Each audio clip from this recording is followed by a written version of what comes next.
behalf of the injustice that I feel like I'm getting for my son. I feel like the detectives that's on this case do not give me helpful information. I still feel like I'm lost when it comes to the investigation and what actually happened at this shoe store after hour where my son was gunned down multiple times from the front and the back. I feel like the justice system is not doing thorough enough investigation when it comes to these murders on our youth, these young black men nowadays. I feel like the investigations are just being, they're there, but they're not being investigated. That's one of my main concerns on the behalf of losing my son. I feel like I am not getting the proper justice. I cannot get a decent conversation from the lead detective that is on the case of my son. That's hurtful. That also makes me angry. And at the same time, I am grieving for my family from losing my son. But at this point, I don't know if it was because of him being who he were or the location. But I feel like the justice system is not doing their part on this behalf. I really want to see justice for my son. And I think if I get justice and they can do something about the situation on this, it may save or help out another young black child or any, race of, child.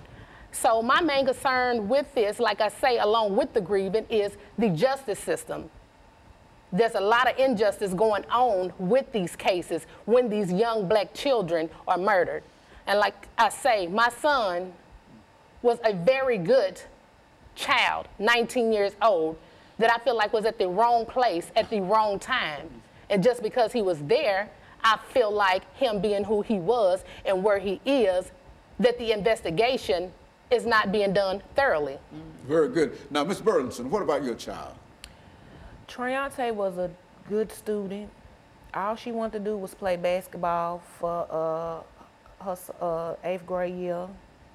And what hurted me the most is that 18-year-old child took my daughter's life for no apparent reason. You arguing with a bunch of 12 and 13-year-old, 14-year-old kids.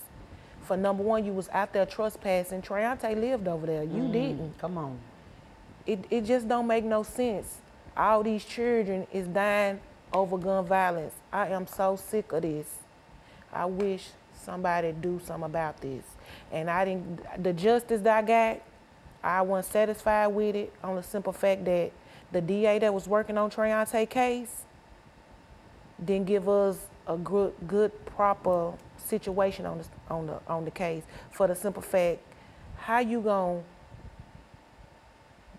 how her public defender gonna offer her this time, but number one, y'all didn't contact the family and let me know or Treonte's father know the situation. Well, let me contact this child's parents to see if it's okay if this child get this much time. She only got 15 years at 100%. For number one, you was charged with 1st-degree murder.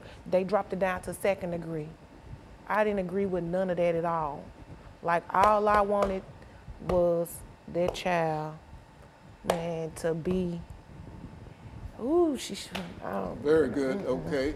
And of course, Ms. Greenlee, I think Ms. Burleson has been overcome in reference to it, and I think we all understand that. And all three of you have every reason in the world to be overcome with emotions when you think about what happened to your child. As a matter of fact, Ms. Burleson, I understand you have 9 children, and all of them, I'm sure, were impacted in reference to the death of your child. Why don't you just make a statement about that?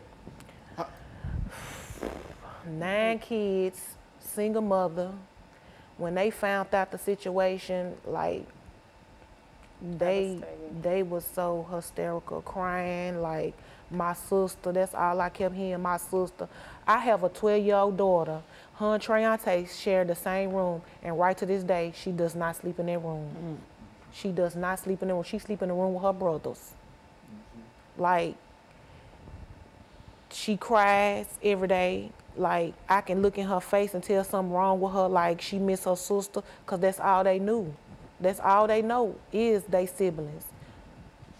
Ms. Greenlee, we got 2 minutes. Go on, close us out here, Ms. Greenlee, on this segment. You know, Dr. Haney, like I say to you and the community and what I've been saying ever since 2003, we got to come together.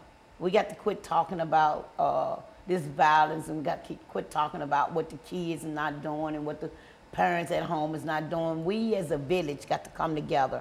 All these organizations that's out here that's supporting the youth and the violence and the guns, we need to come up under one umbrella and all of us do this together. It hurts me every time I come and have a new set of mothers. Number one, it don't allow me to get closure for my son, because it's always a remembrance of what done happened. And to see these two new mothers sitting here next to me, it brings tears to my eyes for them.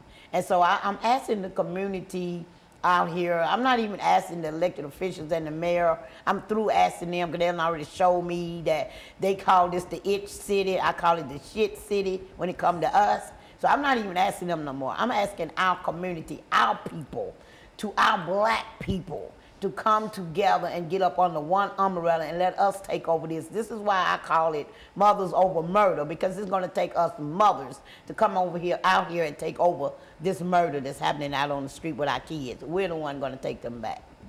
And of course, what we're doing, we're getting ready for this final commercial break, and then we'll have about 10 minutes when we come back. And Ms. Burleson will allow you, as well as Ms. Logue, to make some more statements in reference to it. And then during that segment, we'll allow Ms. Greenlee to close us out for the day.